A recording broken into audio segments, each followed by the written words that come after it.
In 1977, the F-15 behind me arrived at Bitburg Air Force Base in Germany to act as NATO's first line of defence against Soviet aggression. The Soviets' development of the MiG-25 Foxbat in the late 1960s ignited a fear in the West. While this new aircraft's actual performance was untested, the Foxbat was perceived to be a significant threat to American air superiority. It was partly in response to this that the US began development of the F-15 Eagle, a fighter jet that has dominated the skies ever since. Today, almost half a century later, the US Air Force is still flying F-15 Eagles in Europe. Despite the arrival of much more technologically advanced fighters, the F-15 continues to prove its value as an air-to-air dogfighter. So much so that an upgraded model, the F-15EX Eagle II, is due to begin deploying in the next few months, potentially extending the lifespan of the F-15 until the 2050s, 90 years after the first F-15 took to the skies. Despite operating in every major conflict of the last 40 years and scoring more than 100 kills, an F-15 has never been down by enemy action. So what makes the F-15 Eagle so formidable? And are we justified in suggesting that the F-15 is the greatest fighter jet of all time?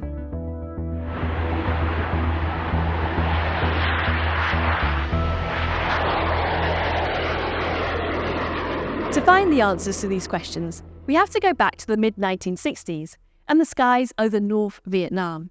It's here that the US Air Force came face to face with the limitations of its primary air superiority fighter, the McDonnell Douglas F-4 Phantom. Tasked with escorting American strike aircraft to their targets, the burly F-4 Phantoms, like the one behind me, were paying a heavy price for their lack of manoeuvrability compared to the lightweight MiGs sent up to intercept them. By the end of the conflict, 382 F-4 Phantoms had been lost, many of them in air-to-air combat. While the Phantom excelled in the role of long-range multi-purpose fighter bomber, it was clear that the United States Air Force was severely lacking a fighter jet that could hold its own in a close-range dogfight. In 1965, the US launched the top-secret Project FX to set the parameters for a new fighter. By 1968, the competition had been launched to design a 30,000-pound all-weather aircraft that could escape radar and visual detection, while also carrying a fearsome armament of missiles, guns, and rockets, and the latest in radar technology. Its main purpose would be maintenance of air superiority. The winning aircraft were designed by none other than McDonnell Douglas, the same company that had created the F-4 Phantom. Designed to excel in air-to-air combat, the F-15 was engineered for speed, maneuverability, and versatility. The airframe's low weight-to-wing area ratio and shoulder-mounted wings allowed it to make sharp turns without losing speed.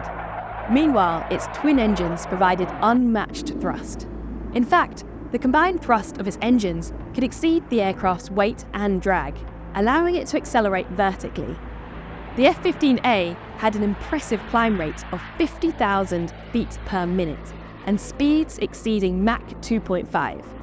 The single canopy provided a 360-degree view out of the cockpit, allowing the pilot to more easily identify threats. Packed inside this innovative airframe were advanced avionics and radar systems. For weaponry, McDonnell opted for the tried and tested General Electric M61 20mm rotary cannon and the AIM-9L Sidewinder missile. On the 16th of June 1972, the first 15A rolled out of the McDonnell Douglas production plant in St. Louis, taking its maiden flight the following month. A year later, a two-seat version, the F-15B, took to the skies for the first time. The F-15 entered service in January 1976. The F-15 behind me was one of those early Eagles to join US squadrons overseas. Veteran British test pilot Paul Millett recalls taking an F-15 on a test flight soon after it entered service. I managed to get a flight at Bitburg with the United States Air Force, and really, that's probably the highest performance airplane by a long way that I've ever flown. That, compared with aircraft like the F-104, is a wonderful handling machine, and at slow speed you can do anything with it as well. It probably has got a few vices, but in one flight you don't find any vices. I thought it was a real pilot's airplane. The F-15's first kill came in 1979. While patrolling the northern border of Israel, Israeli Defense Force pilot Mara Melnick shot down a Soviet-made MiG-21B. This was followed by further action throughout the Arab-Israeli conflict. Once the adversary of the F-4 Phantom in Vietnam, Soviet-made MiGs proved no match for the new F-15. By this time, the second generation of F-15s were in operation. The F-15C and two-seater D variant benefited from several improvements, including 2,000 pounds of additional internal fuel. The F-15 even demonstrated its ability to maintain controlled flight with just one wing, following a mid-air collision in 1983. Shortly after the impact, the Israeli pilot was able to bring the crippled F-15 out of a nosedive using the aircraft's powerful afterburners. Due to the fuel vapour that poured from the wing area, the pilot didn't realise that his entire starboard wing had been shorn off. It wasn't until the F-15 landed at a nearby airstrip that the extent of the damage became apparent. McDonnell Douglas even sent out representatives to the aircraft to verify the account. The conclusion was that if the F-15 flew fast enough, it could remain stable, even without wings. In other words, it could become a rocket. The F-15's comparison with a rocket took on a new meaning in 1985. While Israeli pilots were putting F-15s through their paces in the Arab-Israeli conflict, the United States Air Force was diverting some of its F-15s to a very different mission. The anti-satellite, or ASAT, arms race began as soon as Sputnik entered orbit in 1957. Fueled by fears of nuclear-armed satellites, the US military launched a program to design a weapon system that could shoot down military satellites. Over the years, the B-47 Stratojet, B-58 Hustler, and F-4 Phantom had all been considered as a suitable weapons platform, but none had succeeded in shooting down a satellite. Now it was the turn of the F-15. On the 13th of September 1985, Major Wilbert Pearson took his F-15 into a steep vertical climb to 36,000 feet over the Pacific Ocean.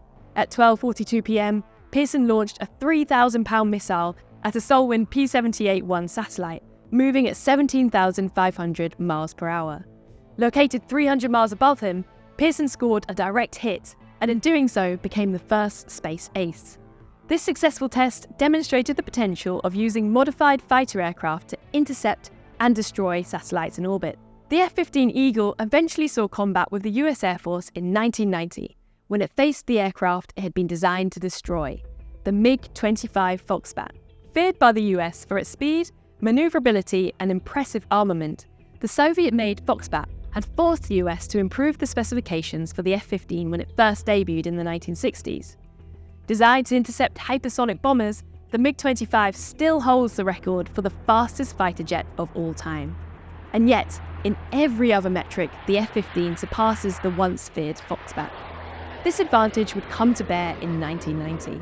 Following Iraq's invasion of Kuwait on the 2nd of August 1990, F-15s provided the defensive umbrella for the mass build-up of combat power to the region. During Desert Storm, 120 F-15 C and D models flew over 5,900 sorties, claiming an impressive 36 of the 39 air-to-air victories by the US Air Force against Iraqi forces. Within the first 10 days of the war, complete air superiority had been achieved. The first Gulf War also provided the testing ground for the newest model of F-15, the Strike Eagle. The F-15E Strike Eagle was designed as a multi-purpose fighter, equipped to locate and destroy ground targets, as well as air-to-air opposition.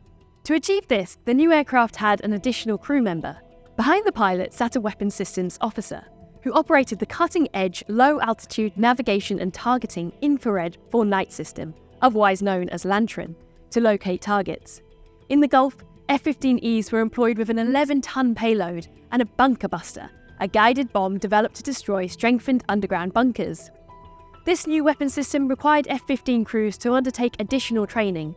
Military aircraft simulators, like this one, are used to train aircrew in target finding and weapons delivery without the dangers of real combat flight.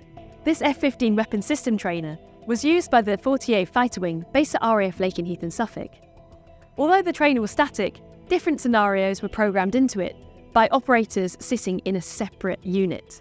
By the end of the First Gulf War, the F-15E had proven its versatility as an air-to-ground fighter.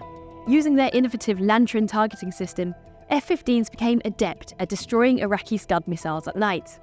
As a result of Allied precision attacks, the number of enemy missiles launched dropped from an average of 5 per day in the first 10 days of the war to just 1 per day for the last 33 days. The F-15 has been deployed to every major conflict that the US has been involved in since the Gulf War.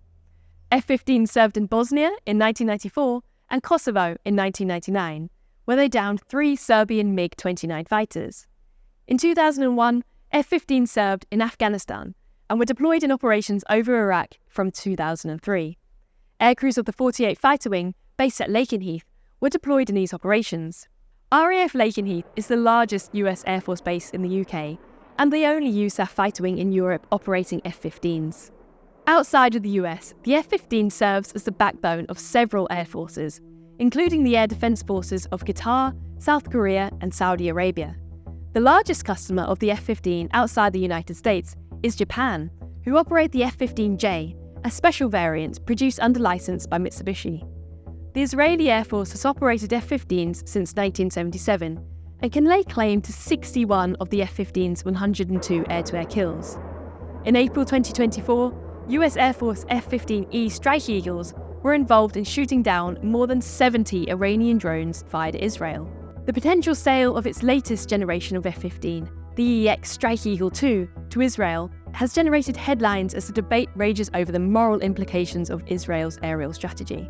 The US is busy filling its own ranks with this new jet, which offers numerous improvements on the F-15E.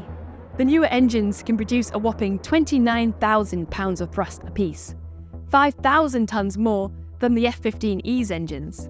The F-15 can fly further than any other American fighter type and can carry a wide array of munitions. Its air-to-air combat credentials have ensured that the US has maintained air superiority in every conflict zone it's been deployed to, while the introduction of the multi-purpose Strike Eagle has expanded the F-15's repertoire. It might not be as advanced as the F-35 Joint Strike Fighter, or as cost-effective as the F-16 Fight Falcon, or as stealthy as the F-22 Raptor. But the fact that the F-15 is still a vital part of the United States armament is itself testament to the aircraft's design.